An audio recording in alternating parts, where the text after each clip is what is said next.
Hello guys, welcome to my channel. Today we are going to see how to extract audio from any video online. I show you how to do it.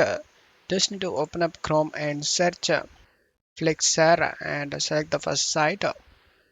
Select the start editing option. You can continue without logging in. Select the create project.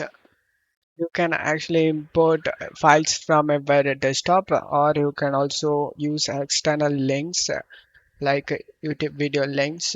I'm gonna do it for this video. For example, just copy the link and paste the link that you want to separate the audio and select the import option.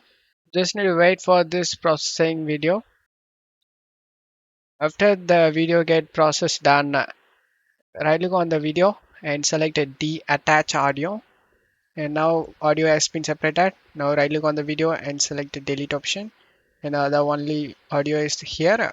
Select the export option and in export this as audio. Select audio and scroll down and select the export audio option, and now it's exporting.